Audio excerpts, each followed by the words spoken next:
No. Ni siquiera me atrevo a decir mi nombre ni de dónde soy, porque sé que no debería contarte esto que estás a punto de escuchar. ¿Te acuerdas de las cartas cadena? ¿Te acuerdas de Carmen Winstead, aquella chica que sufría bullying en su escuela? Antes de contarte lo que le pasó a una amiga de mi hermana, permíteme compartirte esta breve historia. En la escuela de Carmen, una tarde hubo un simulacro de incendio en el que todos los alumnos salieron al patio. Carmen se apartó un poco de los demás, se alejó del camión de bomberos, de los paramédicos y de las sirenas. Alejada de la vista del personal del colegio, se encontró con 3 compañeras que empezaron a molestarla, a insultarla, la llevaron hasta el borde del agujero de una alcantarilla abierta y entre risas la empujaron. Nadie se dio cuenta de la desaparición de la chica hasta que se acabó el simulacro y en los salones se pasó lista a los alumnos. «Está en una alcantarilla», dijo una voz anónima en tono de burla. Buscaron en todos lados hasta que efectivamente la encontraron al fondo de una sucia alcantarilla. Quiero pensar que las que le hicieron eso no lo hicieron con la intención de matarla. Tenía el cuello en una posición aterradora, además de que se había arrancado el rostro. Nadie se echó la culpa, ninguna de las 3 compañeras que le quitaron la vida. Semanas después, cada una de ellas recibió un correo electrónico titulado «La aventaron». En este había una seria amenaza sin firmar. Lo que le pasó a Carmen no fue un accidente. Ellas la aventaron y tenían que pagar por lo que hicieron. ¿Quién habría mandado el correo? ¿Quién más sabía lo que ellas habían hecho? No podía ser Carmen Winstead comunicándose con ellas desde la tumba, ¿o sí? Unos días adelante, una de sus compañeras, al volver de la escuela, llegó a darse una ducha. Su mamá la escuchó entrar al baño, abrirle a la regadera, estar con el agua abierta casi 1 hora completa. Después de un rato, la mamá tuvo que subir a ver por qué su hija se estaba tomando un baño tan largo. Abrió la puerta y se encontró con que en el baño no había nadie. La señora estaba por ponerse a pensar a dónde habría ido su hija o por dónde habría salido, cuando de pronto la escuchó gritar. El sonido salía de la cañería. La buscaron durante 2 días completos hasta que la encontraron en donde localizaron a Carmen, en una alcantarilla que la misma policía cerró por el accidente. Un poco después, lo mismo ocurrió con la segunda y luego con la tercera responsable de la muerte de Carmen. Hace 10 años esta historia llegaba en un correo como el que Carmen les mandó a sus compañeras. En dicho correo se cuenta la historia de la niña para que todos sepan la verdad. Ella quiere que tú sepas que sus compañeras la empujaron. Para que no te pase lo mismo que a ellas, debías mandar ese correo a 10 personas. Además de que la próxima vez que pases cerca de una coladera, te debes poner en el borde, mirar hacia abajo y decirle a Carmen que tú le crees, que ellas la empujaron. Si no te la sabías, ya te la conté, pero ¿qué tiene que ver esto con mi historia? Más bien con la historia de una amiga de mi hermana, a quien llamaremos Araceli.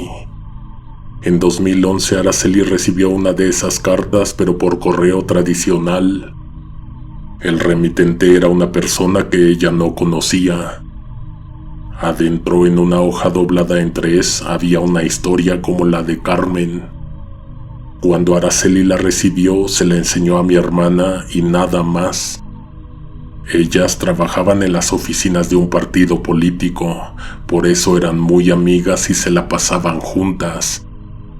En la carta que le llegó, el protagonista era un muchacho de 16 años. Un joven que una tarde, al volver del CCH, mientras caminaba por entre las calles de alguna colonia, vio una puerta abierta. Venía caminando por la banqueta cuando se encontró unos cuantos billetes tirados en el suelo. De hecho, era un camino de billetes que llevaba hacia el interior de una casa. La puerta estaba abierta de par en par. Hacia el interior se veía un patio corto y luego la entrada de la casa. Esa puerta también estaba abierta. Adentro no se escuchaba ruido, no se veía que hubiera nadie. Al muchacho se le hizo fácil meterse al patio a recoger todo el dinero que estaba regado en el suelo. Eso sí, no sin antes mirar hacia la calle, por si no venía alguien. Adentro de la casa habían más billetes, solo que ahí ya no se atrevió a entrar, aunque claramente toda la tarde y toda la noche estuvo pensando en que tal vez debió haberlo hecho. Al siguiente día volvió a pasar por ese número, pero vio el domicilio distinto. La entrada no era como la recordaba, la fachada se veía diferente. Estaba bien seguro que había sido entre la casa del balcón y la de los perros en la ventana. Semanas después, un viernes después de un partido de fútbol, el muchacho se fue con sus amigos a celebrar. Por la noche, cerca de casa de uno de ellos, se topó con otra casa abierta. Era muy tarde y la calle no estaba muy bien iluminada. De hecho, justo a la mitad, 2 casas de un lado y 3 del otro, no tenían absolutamente ninguna luz encendida. La única que iluminaba un poco el camino era una que tenía la puerta abierta. El joven se iba a pasar de largo, sin embargo escuchó algo en el interior que le llamó la atención. Eran los gritos de auxilio de una mujer mayor. Estaba seguro de haber escuchado que alguien pedía ayuda. No lo dudó demasiado, entró inmediatamente y siguió los gritos. Subió las escaleras y caminó hacia la última habitación, que era ahí donde se iba haciendo más fuerte la voz. No era una persona, era un perro moribundo que se quejaba y aullaba. El muchacho salió corriendo de la casa sin encontrarse en su camino absolutamente a nadie, pero todas las luces encendidas. Días adelante, el joven desapareció. Su familia lo estuvo buscando durante varios días hasta que alguien les avisó que lo habían encontrado al interior de una casa. Un vecino venía caminando y vio abiertos los amplios portones de una casa con cochera al aire libre. Le pareció natural mirar hacia el interior. Ahí encontró a un joven de aproximadamente 16 años, tirado boca abajo, sin respirar, ahogado en un charco de agua que había en el suelo. Llegaron las autoridades y llegó la familia. Era él. A un lado, con gis, alguien escribió: "Nunca te asomes a una casa abandonada". Ahí se terminaba la historia, pero no el contenido de la carta. Fotocopia y reenvía esta historia a 6 personas y nunca te asomes a una casa abandonada. Araceli lo tomó a broma, como hasta mi hermana y yo suponíamos que se debían tomar esta clase de cosas.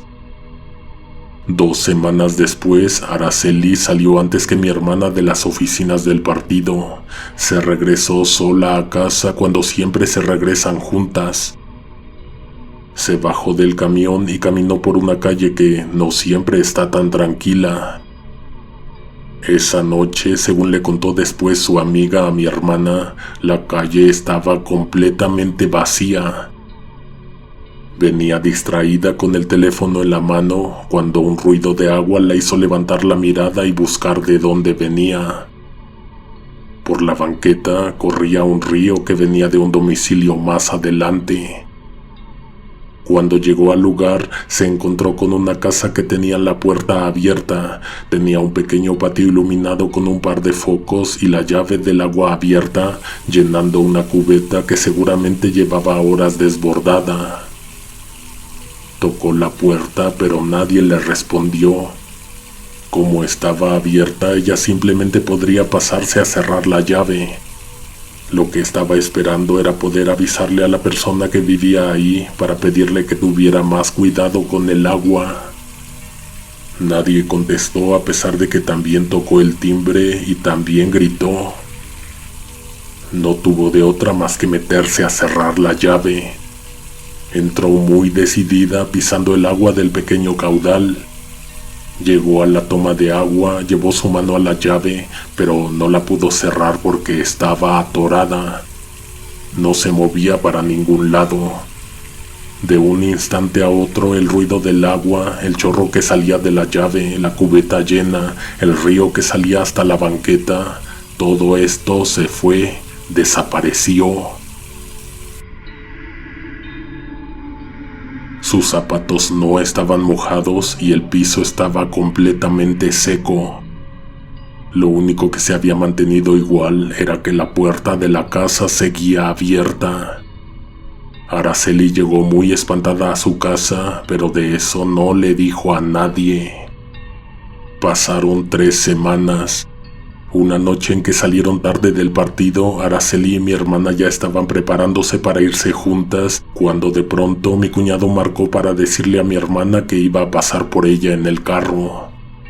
Araceli no se quiso ir con ellos, se despidieron y la amiga se echó a caminar hacia la parada del camión, pero antes de llegar, algo la detuvo. Se escuchaba el llanto de un niño venir de una casa que tenía su entrada unos pasos adelante. No era el clásico lloriqueo de berrinche, se escuchaban unos chillidos que parecían de dolor y desesperación. La casa tenía su puerta abierta. Adentro, en el patio, había un niño tirado en el suelo.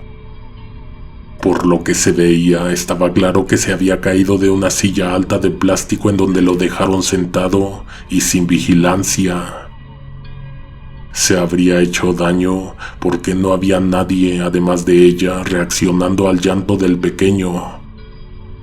Se agachó para levantarlo y en ese momento el niño dejó de llorar. Araceli no sabía si eso era bueno o era malo. Lo llevó cargando hacia el interior de la casa y se puso a buscar a alguien que viviera ahí. Como veía que no había ni ruido ni parecía que hubiera alguien en toda la casa, empezó a sentir escalofríos, ya que imaginaba que se iba a encontrar al papá o a la mamá o a ambos tirados en el baño al centro de un pavoroso charco de sangre.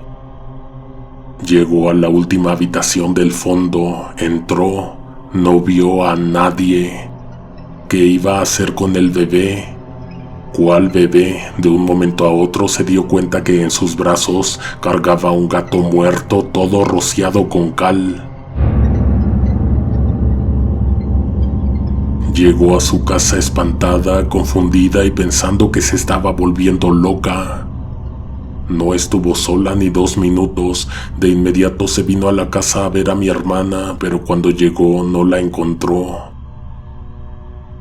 Yo le abrí la puerta y le dije que mi cuñado había avisado que le iba a ir a dejar un poco tarde. Araceli necesitaba mucho hablar con alguien, así que a mí me pidió que si la podía dejar pasar para platicar conmigo. Me contó lo del agua, luego lo del bebé. Dejé que terminara de hablar porque lo que me estaba contando me tenía sorprendido y un poco desconcertado. ¿Te está pasando lo mismo de la historia o te lo estás inventando? ¿Cómo sabía yo de la carta? Porque mi hermana me contó todo. Después pude ver la carta y sí era cierto, alguien genuinamente le mandó una carta cadena impresa, pero lo peor no era eso, sino que algo muy parecido le estaba pasando a la amiga de mi hermana. No sé si sacó las fotocopias. Mi hermana habló una vez más con ella, una última vez antes de que un día desapareciera. La gente del partido, el lugar donde trabajaban, se organizó para salir a buscarla, se repartieron los volantes, se fueron a peinar las calles. Nosotros, mi hermana y yo, estábamos que nos volvíamos locos porque tal parecía que la amenaza que le llegó por correo realmente había ido tras de ella. No encontrábamos el momento de valor ni sabíamos con quién o a dónde había que llevar la evidencia. Lo peor de todo es que días adelante sí encontraron a Araceli, pero la hallaron sin vida. Estaba dentro de una casa abandonada que tenía la puerta abierta. Ella se encontraba al interior, en el patio, tirada en el suelo, ahogada sobre un charco de agua. Las personas que estaban investigando el caso no nos podían creer que esa carta fuera real. Ellos lo tomaron como algo totalmente diferente a nosotros. Les pareció que eso se podía tratar de un ingenioso asesino. El contenido de la carta no se difundió fuera de su familia y nosotros. ¿Te imaginas que otros casos extraños pasan por las manos de los funcionarios públicos de las instituciones de justicia de este país? La carta yo la vi, le saqué fotos que aún conservo, pero no las puedo mostrar porque es evidencia y me parece que aún está abierta la investigación.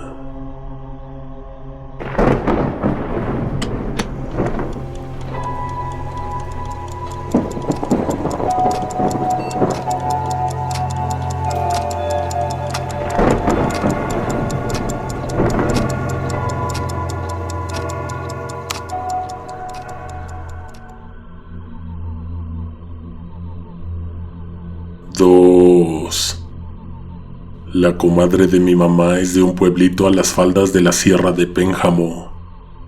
Cuando tenía como 12 años, su mamá la sacó a ella y a su hermana del pueblo. Nunca les dijo por qué, pero se imaginan que para buscar una mejor vida. Cuando todas ellas vivían aún en ese pueblo, pasó algo muy extraño. Empezaron a desaparecer personas. Primero fue un muchacho quien salió por la mañana y ya no regresó a dormir a casa.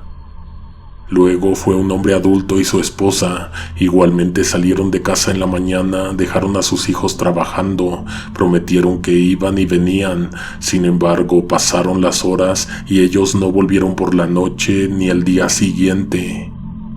El cuarto incidente les mostró a la gente del pueblo e interesados que entre todas las personas desaparecidas había una conexión. Todos habían ido de un pueblo al otro tomando un sendero que estaban intentando dejar en desuso porque el municipio ya estaba construyendo caminos. En la búsqueda no involucraron a nadie más que a la gente misma del pueblo. Tras organizarse brevemente, un grupo de locales se decidió ir a investigar, a buscarlos en el sendero que bordeaba el cerro. Fueron temprano para aprovechar lo más que se pudiera de la luz del día. A 1 hora de camino más o menos, se dice que llegaron a un punto donde el sendero se desmoronaba en una abertura en la tierra. No parecía de otra manera más que como si el cerro mismo hubiera engullido a aquellos que osaron caminar por ahí. Había indicios de que al menos uno de los desaparecidos había caído en esa cueva. Las marcas en la pared indicaban una caída precipitada. No iban preparados para entrar al interior de la tierra, así que fueron al pueblo y volvieron. Regresaron con cuerda y con otras cosas que podrían ayudar a rescatar a alguien que, con suerte, aún estaría con vida al fondo de una caverna vertical que se extendía ante ellos como las fauces de una bestia antigua que los había tragado. Lo que descubrieron al descender más profundamente en la oscuridad dejó sus mentes atónitas. Ese lugar no era una cueva abandonada, era la entrada a un sitio subterráneo. Tal vez una salida o un respirador, porque no había manera segura de llegar al fondo si no era con cuerdas, o en caída libre como aquellos que desaparecieron, que literalmente se los comió la tierra. Pusieron pie en el fondo y descubrieron que ese agujero se acababa de abrir y que ese lugar que estaban visitando era una especie de cuartel militar, abandonado o vacío. Sin embargo, los que bajaron encontraron en las paredes luces de emergencia encendidas, pero con muy baja potencia. Encontraron muebles, encontraron monitores como de laboratorio, celdas, aulas y hasta una pequeña capilla. Un intrincado sistema de pasillos y pasadizos se extendía bajo tierra, como si la cueva fuera el corazón de un antiguo laberinto. No encontraron los cuerpos al final del descenso. Podrían haber sobrevivido y salido por otro lado. Les gritaban, pero nadie respondía. A los vecinos del pueblo no se les hizo para nada raro encontrar un cuartel bajo tierra. Por allá, el ejército siempre ha actuado de maneras muy extrañas. La cosa se puso preocupante cuando les empezó a llegar un olor que, mientras más avanzaban, se hacía más insoportable. Quiero que imagines que el poco aire que circula por un lugar subterráneo estaba plagado del olor. No se diluía porque no se esparcía, más bien se estancaba. Finalmente emergieron en una vasta y lúgubre cámara donde no olía tanto. En el centro de la sala descubrieron un hallazgo aterrador. Una serie de jaulas tan grandes como para contener a un animal grande o incluso a un ser humano. El metal de las jaulas estaba oscurecido por el tiempo y el abandono, pero aún así se veían ominosas y amenazantes. Las puertas estaban cerradas con cerrojos antiguos y las barras estaban cubiertas de óxido. Me imagino que en la penumbra las jaulas parecían antiguos instrumentos de tortura esperando su próxima víctima. Uno de los hombres que bajó decidió acercarse a una de las jaulas. Al iluminar su interior con la linterna hizo un descubrimiento aún más escalofriante. En su interior había restos descompuestos, huesos y prendas desgarradas que una vez le habían pertenecido a alguien. El horror se apoderó de ellos mientras examinaban las otras jaulas. En algunas encontraron evidencia de que habían sido ocupadas en un pasado no muy lejano. Marcas en las barras y arañazos en las paredes atestiguaban la desesperación de quienes habían estado atrapados ahí. Aquellos desaparecidos habrían estado presos en esas jaulas. ¿Qué clase de lugar era ese cuartel militar subterráneo? La inquietud se apoderó de quienes exploraban mientras imaginaban las terribles escenas que debieron haber ocurrido en aquel sórdido lugar. Era terrorífico no encontrar a las personas desaparecidas, pero también era espantoso pensar en estar ahí, al acecho de quien había cometido esos actos. Los hombres que bajaron a buscar ni siquiera estaban bien armados, eran 4 y solo traían un machete. Fueron todos a una nueva cámara que encontraron después de un muy largo pasillo con vueltas a la derecha y a la izquierda. En el centro de la sala, bajo una lámpara de emergencia que conservaba su intensidad, se encontraron una serie de instrumentos antiguos que parecían diseñados para la tortura. Ganchos afilados colgaban del techo, cadenas oxidadas serpenteaban por el suelo y mesas de metal manchadas de óxido estaban esparcidas por toda la sala. Esos hombres no podían evitar imaginar los horrores que debieron haber ocurrido ahí hace no mucho tiempo. Pensar en ello los llenó de terror, pero también el momento en que el olor que percibían ahí coincidió con lo que vieron de pronto. Cada uno en una especie de marco y en 7 marcos en particular tenían restos de piel que habían sido puestos a secar en una esquina del laboratorio. Lo que ellos vieron fue espantoso y horrible porque además de que coincidía con el número de personas que fueron por ese sendero y ya no volvieron, sino porque parecía que alguien había tenido mucho tiempo para hacer ese macabro trabajo con cuidado y paciencia. La piel estaba completa y cuidada de pies a cabeza. A como lo platicaron, seguramente le dieron un tratamiento a esa piel porque la mayoría ya se había terminado de secar y se estaba haciendo dura. Algunas de las piezas aún tenían cabello adherido. La idea de que aquel lugar había sido testigo de torturas y experimentos inhumanos les hizo sentir como si hubieran entrado en una pesadilla viviente.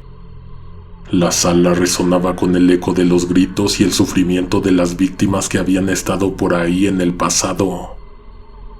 Siguiendo los pasajes, finalmente llegaron a una cámara oculta en lo más profundo de la cueva. Lo que encontraron ahí los llenó de espanto. Los 7 hombres desaparecidos yacían encadenados alrededor de la cámara, en las paredes. Como debes estarte imaginando, eran de ellos los trajes de piel que alguien puso a secar en otra cámara.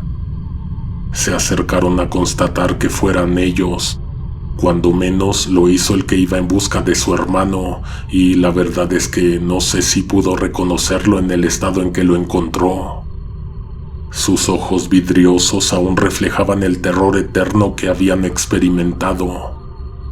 A su alrededor, símbolos misteriosos y velas quemadas indicaban que ahí había tenido lugar un oscuro ritual. Los aldeanos sabían que habían tropezado con algo más allá de la comprensión humana, algo que acechaba en las profundidades de la tierra. Tardaron mucho tiempo en recuperar los cuerpos, salieron, hablaron con las menos personas posibles para que no se disipara la información. ¿Te imaginas lo que haría la persona que cometió esas barbaridades si se enteraba que la gente de ahí había bajado al cuartel? ¿Reducir el pueblo a cenizas? Cuando regresaron al pueblo con los cuerpos, se tuvieron que inventar cosas horribles, pero nunca del calibre de las que realmente habían ocurrido. La comadre de mi mamá se sabía esta historia porque su papá era hermano de uno de los que desaparecieron. Y ni ella entonces ni la gente hasta el día de hoy, la poca que sabe lo que sucedió debajo del cerro, entendieron exactamente quién o con qué finalidad a esa gente le hicieron lo que le hicieron.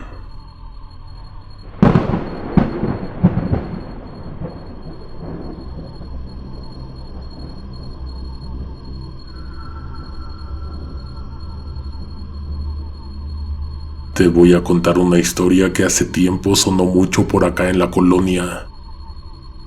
Una familia se vino de la Ciudad de México a Zapopan hace como 20 años.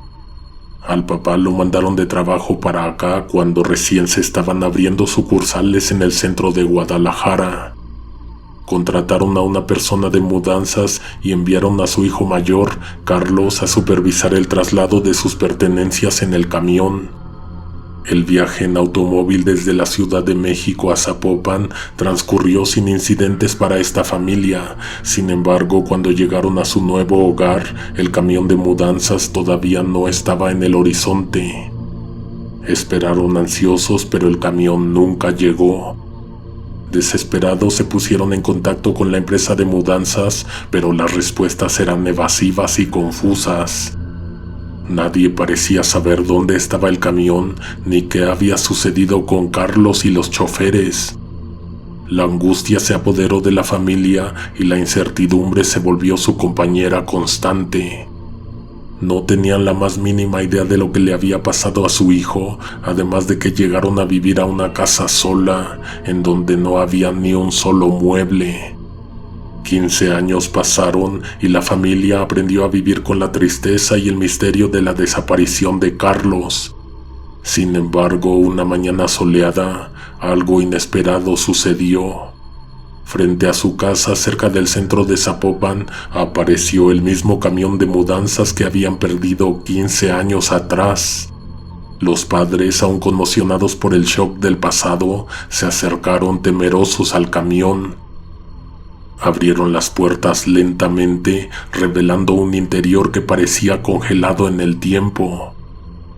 Las pertenencias de la familia estaban ahí, exactamente como las habían empacado, pero lo que faltaba eran los choferes y, más importante aún, Carlos. Ese no era el final de la sorpresa. En el tablero del camión, pegado con una cinta amarilla, encontraron un papel arrugado. Era la dirección de su nueva casa en Zapopan, la misma nota que la madre había dado 15 años atrás. El corazón de esta mujer latía con fuerza mientras leía las palabras escritas en el papel. ¿Qué había ocurrido durante todos esos años? ¿Dónde estaba su hijo? La misteriosa aparición del camión y el mensaje en el tablero solo aumentaron el enigma que rodeaba la desaparición de Carlos.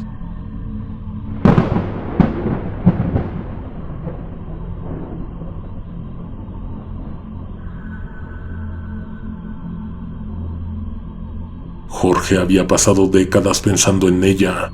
Claudia, su exnovia de la secundaria, había sido el primer amor de su vida, pero después de la graduación sus caminos se habían separado y no había vuelto a verla ni a saber de ella en años. Aquella historia de amor juvenil quedó suspendida en el aire sin un cierre adecuado. Un día, en una reunión con amigos, un conocido de Jorge le presentó a Pedro, un experto en tecnología y un hábil investigador. Pedro era famoso por encontrar información de personas y seguir rastros en línea como nadie más.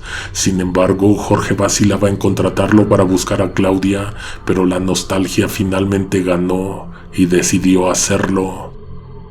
Pedro comenzó su investigación en línea y después de varias horas encontró apenas un dato sobre Claudia: el nombre de un instituto en el que ella había cursado la preparatoria.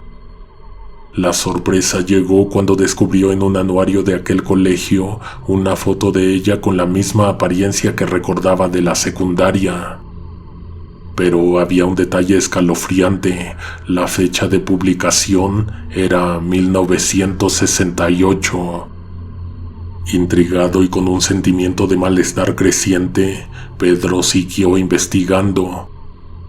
Descubrió registros de Claudia que indicaban que había vivido su vida en los años 60 y 70. Había fotos familiares de los años 70, pero después el rastro de Claudia desapareció por completo.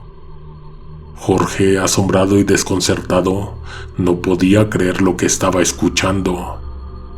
¿Cómo era posible que Claudia hubiera estado viva décadas atrás y no hubiera vuelto a aparecer en la vida de nadie después de 1997?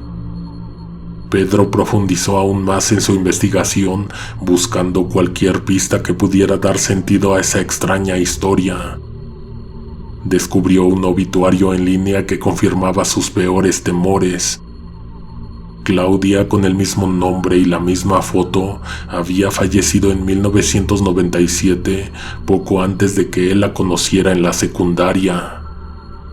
Jorge sintió un escalofrío recorrer su espalda mientras absorbía la espeluznante verdad. Claudia, su primer amor, había estado muerta durante más de 2 décadas.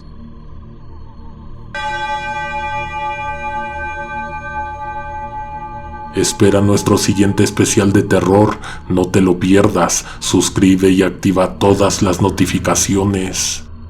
Hasta la próxima. Alguien te observa en la oscuridad.